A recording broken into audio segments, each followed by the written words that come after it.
అధికారులు అభివృద్ధి సంక్షేమ పథకాల అమలులో ప్రభుత్వానికి ప్రజలకు మధ్య వారధిలా పని చేయాలని రాష్ట్ర వైద్య ఆరోగ్య శాఖ మంత్రి దామోదర్ రాజనరసింహ అన్నారు. బుధవారం సంగారెడ్డి జిల్లా కలెక్టరేట్ ఆవరణలో ఇందిరా మహిళా శక్తి పథకాన్ని ప్రారంభించారు.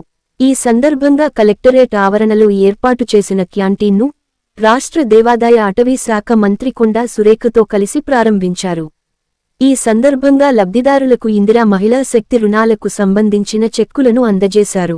అనంతరం జిల్లా కలెక్టరేట్లో జిల్లాలో 6 గ్యారంటీల అమలు, వివిధ శాఖల పనితీరుపై వైద్య ఆరోగ్య శాఖ మంత్రి దామోదర్ రాజనరసింహ, అటవీ దేవాదాయ శాఖ మంత్రి కొండా సురేఖలు శాఖల వారీగా సమీక్ష నిర్వహించారు.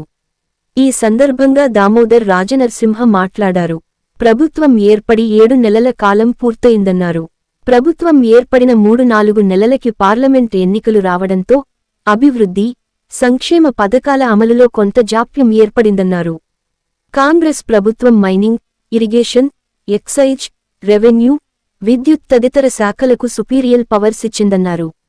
ఆయా శాఖలలో అక్రమాలకు తావు లేకుండా ప్రభుత్వానికి ఆదాయం వచ్చేలా, ప్రజలకు మేలు జరిగేలా ప్రభుత్వం పని చేస్తున్నట్లు తెలిపారు. అక్రమ మైనింగ్పై తెలంగాణ ప్రభుత్వం ఉక్కుపాదం మోపుతుందని, అధికారులు బాధ్యతగా వ్యవహరించాలని మంత్రి దామోదర రాజనరసింహ అన్నారు. ప్రభుత్వం అమలు చేస్తున్న 6 గ్యారంటీలు విద్య, వైద్యం, సీజనల్ వ్యాధులు, త్రాగునీరు, రుణమాఫీ, నూతన రుణాల పంపిణీ, చేనేత కార్మికుల సమస్యలు, గృహజ్యోతి పథకం, ఆర్టీసీ, విద్యాశాఖ, municipal, excise, Panchayatiraj, mission Bhagiratha, దేవాదాయ శాఖ, వనమహోత్సవం, నిమ్స్ భూసేకరణపై సమీక్ష నిర్వహించారు. తెలంగాణ ప్రభుత్వం వచ్చి 7 మాసాలు అయిందని, 7 మాసాల నుంచి చేపట్టిన సంక్షేమ, అభివృద్ధి కార్యక్రమాలు ప్రజలకు అందించాలని అధికారులు ఆ దిశగా కృషి చేయాలన్నారు. జిల్లాలో ప్రజా సంక్షేమ కార్యక్రమాల అమలుకు జిల్లా అధికార యంత్రాంగం ప్రత్యేక చొరవ చూపాలన్నారు. ప్రభుత్వం కొత్తగా ఏర్పడిన వెంటనే ప్రజలకు 6 గ్యారంటీలు అమలు చేస్తున్నామన్నారు. ముఖ్యంగా 6 గ్యారంటీల అమలుకు అధికారులు ప్రతి నెల లేదా 2 నెలలకోసారి సమీక్ష నిర్వహించుకుని, ప్రభుత్వం నుంచి ప్రజలకు ఏమేమి అందిస్తున్నాం, ఇంకా ఏమేమి అందించాలని శాఖల వారీగా మినిట్స్ రాసుకుని అమలు చేయాలని సూచించారు. అంతేకాకుండా అక్రమ మైనింగ్ చేసిన కఠిన చర్యలు తీసుకుంటామని, దానికోసం జిల్లాలో టాస్క్ ఫోర్స్ కమిటీని ఏర్పాటు చేశామన్నారు. అక్రమ మైనింగ్తో పాటు ప్రభుత్వ భూముల ఆక్రమణలపై కూడా చర్యలు తీసుకోవాలని ఆదేశించారు. వైద్య ఆరోగ్య శాఖ సిబ్బంది పనితీరుపై నిరంతరం నిఘా ఏర్పాటు చేసి రోగులకు ఎలాంటి ఇబ్బందులు తలెత్తకుండా చూడాలని, సీజనల్ వ్యాధుల పట్ల అప్రమత్తంగా ఉండాలన్నారు. ఈ సమీక్షలో అటవీ, పర్యావరణ శాఖ మంత్రి కొండా సురేఖ మాట్లాడుతూ, వన మహోత్సవం కార్యక్రమంలో భాగంగా దేవాలయ భూములలో దేవాలయాలకు ఉపయోగపడే విధంగా అవసరమైన మొక్కలను పంపిణీ చేసి నాటించాలన్నారు.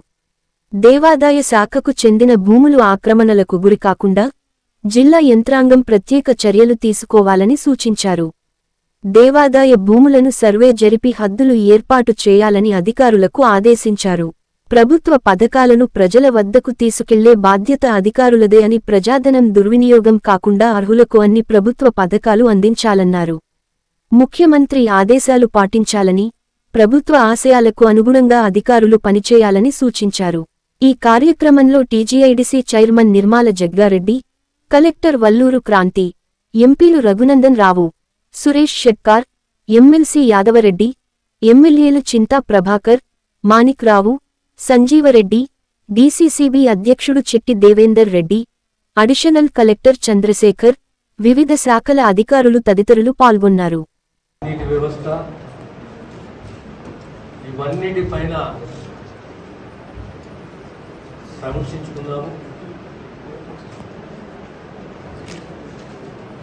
మీకున్న ఇబ్బందులు ఏమున్నా అధికారులకు ఆ శాఖకు సంబంధించి ప్రభుత్వము ఏం చేయగలుగుతుంది, మనం అందిస్తున్న సంక్షేమమే కానీ, అభివృద్ధి కానీ, కనీస సౌకర్యాలే కానీ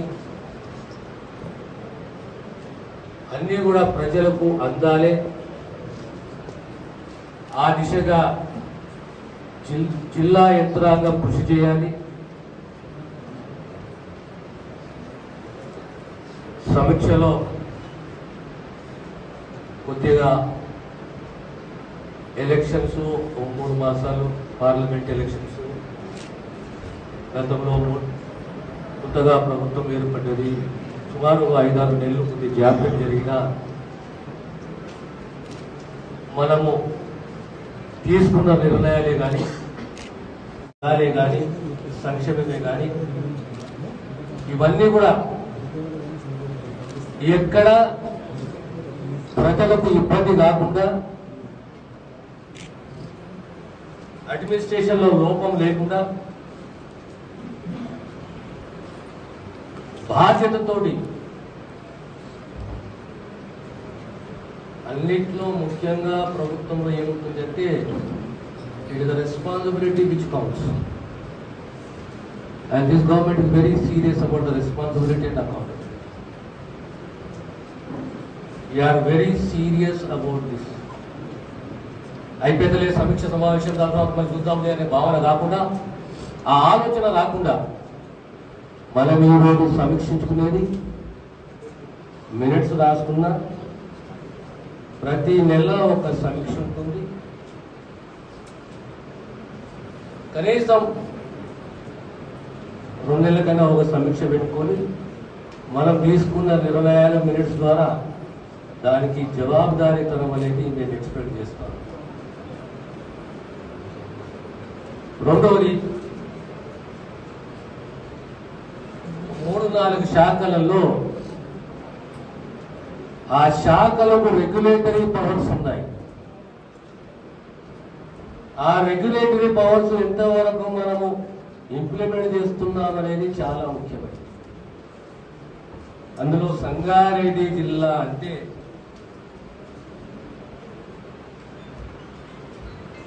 సంపద పెరిగింది, ల్యాండ్ వాల్యూ పెరిగింది, ఫార్మసీకు హబ్ అయిపోయింది.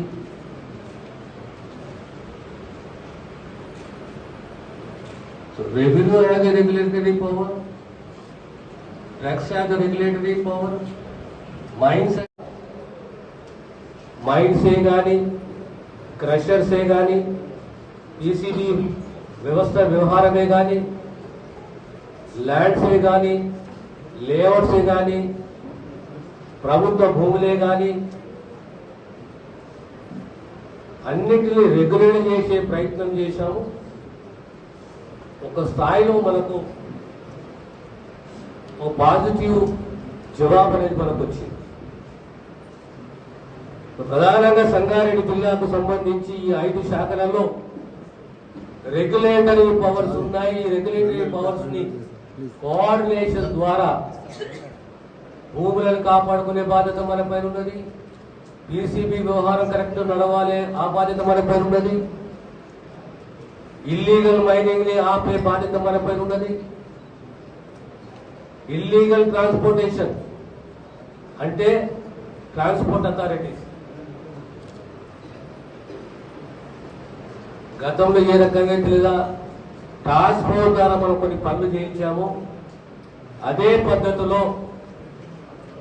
వైద్య శాఖనే కానీ, విద్యాశాఖనే కానీ, వ్యవసాయ రంగమే కానీ, విద్యకు వైద్యకు సంబంధించి కనీస సౌకర్యాలు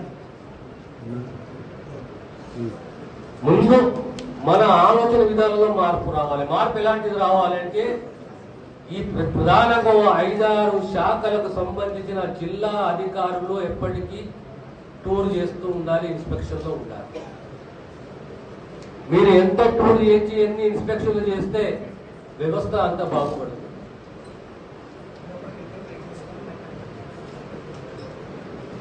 మీరు విద్యాశాఖను తీసుకోండి, వైద్య శాఖని తీసుకోండి, కనీసం వారానికి 1-2 సార్లు ఆ రెస్పెక్టివ్ హాస్పిటల్స్ కానీ, ప్రైమరీ హెల్త్ సెంటర్సే కానీ, లేదా స్కూల్సే కానీ,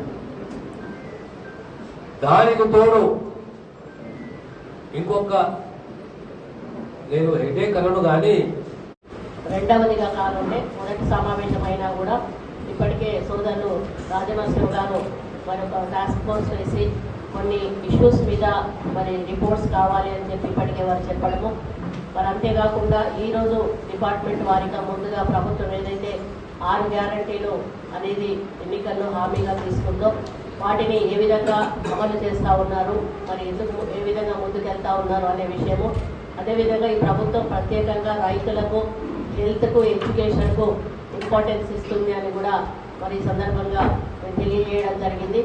ఇవన్నీ కూడా డిపార్ట్మెంట్ వారీగా చర్చించడానికి ఈరోజు మనందరం కూడా ఇక్కడ కూర్చున్నాము. కాబట్టి బ్రీఫ్గా ఏదున్నా కూడా మరి పాయింట్ వైజ్గా మీరు త్వరగా ఆ యొక్క ఇష్యూస్ ఏదైతే ఉంటాయో మా దృష్టికి తీసుకొస్తే మేము మళ్ళీ క్రాస్ చెక్ చేసుకోవడానికి వేసే క్వశ్చన్స్కు కూడా మీరు ఆన్సర్ ఇవ్వడానికి రెడీగా ఉండండి. ఒకటి మాత్రం ఏం చెప్తా ఉన్నాను అంటే ఏదో మేము అడిగాం కదా అని ఏదో ఒక ఆన్సర్ చెప్పి వదిలేయడం కాదు. మీకు కరెక్ట్గా తెలుసుంటే చెప్పండి, లేదు అని అంటే తెలుసుకొని చెప్తామని చెప్పండి. అంతేగాని ఏదో ఫాల్స్ ఫిగర్ చెప్పేసి ఇక్కడ మర్చిపోదాం అనేటువంటిది మాత్రం కరెక్ట్ కాదు. అటువంటివి ఏమైనా జరిగితే తప్పనిసరిగా కలెక్టర్ గారు అధికారుల మీద చర్య తీసుకోవడం జరుగుతుంది, క్రాస్ చెక్ కూడా చేసుకోవడం జరుగుతుంది. కాబట్టి అధికారులందరూ కూడా కరెక్ట్ ఇన్ఫర్మేషన్ తోటి ఇక్కడికి రావాలి, కరెక్ట్ ఇన్ఫర్మేషన్ మంత్రులకు ఇవ్వాలి. ఏదున్నా కూడా మళ్ళీ మీరు డౌట్ ఏదైనా రేస్ చేసినప్పుడు కరెక్ట్ ఆన్సర్ చేయాల్సిన బాధ్యత మేము ఉందని తెలియజేసుకుంటూ మరి ఏదైతే ఇప్పుడు మంత్రి గారు ముందుగా కోరారో కలెక్టర్ గారిని ఆ ఇష్యూస్ మీద రిపోర్టు అడగవలసిందిగా వారిని విజ్ఞప్తి చేస్తూ వీలైనంత త్వరగా ఆన్సర్స్ చేయండి, టైం ఎక్కువగా ప్రొలాంగ్